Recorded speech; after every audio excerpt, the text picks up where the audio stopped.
In this tutorial, I will show you how to use the pretix layout editor to move beyond our standard layout to your own customized layout.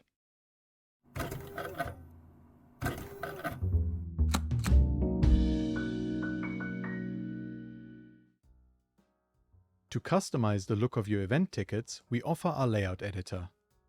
You can find the editor within your event under Settings, Tickets. Here you can either create a single layout for all ticket types or use the advanced mode to create multiple different layouts. We will look further into the advanced mode in a separate video. Click on Open Layout Editor to begin. Here you will first see our standard layout centered in the editor, with settings for the ticket design at the top right and various options to add a new object below. If you select a dynamic element, a placeholder, in the editor window, for example sample event name, you will notice that the ticket design box at the top right is replaced by the settings menu of the selected object. Depending on the object, you can, for example, change the position along the X and Y axes, the width of the object field, the angle of the object, and text settings.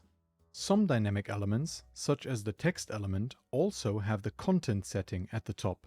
Here you can change which content, depending on the event and the order, will be dynamically filled in by the element.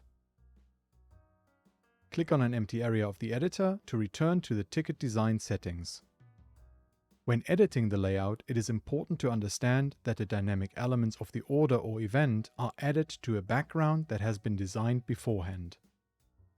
To illustrate what I mean, I first select Create Empty Background on the right. As you can see, the minimalist border has disappeared and only the dynamic placeholders remain. For an individualized ticket design, the main work, creating a suitable background, takes place outside of pretix.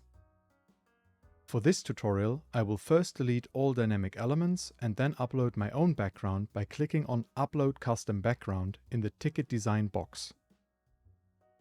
As you can see, this example background has dark base colors and two dedicated fields which we are going to fill. Below them is a cutout I prepared for the check-in QR code. As this example also lacks headings, I add these on top of the fields first. To do this, I select the text box object under Add a New Object. By default, this appears in black in the top left-hand area of the editor box. Depending on the background colors, the object may therefore be difficult to see. The Text Color Contrast tooltip always presumes a white background. After selecting the object, I first change the font color to white before positioning it correctly. To center this heading, I change the alignment to centered and adjust the width of the object manually. The editor offers two display options for static content: Other or Other Multilingual. Both variants offer a free text field for input, with the multilingual variant offering one free text field per enabled language.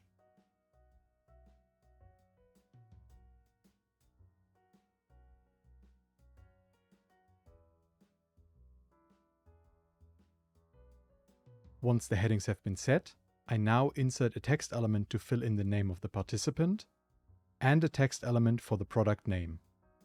For more flexibility, I recommend using the content product name and variation. If there are no variants, this element behaves exactly like the product name element. Now I add the QR code for check-in via Add New Object and place it in the white box I had prepared for it. Finally, I move the pretix logo at the bottom of the ticket to the side and change the style to light. You have probably noticed the dynamic image selection in the Add New Object menu. This is used to display uploaded pictures from questions or pictures generated by plugins. It can, for example, be used when printing personalized badges. Note that it cannot be used to upload your own static images. Last but not least, I check the new design by clicking on Preview.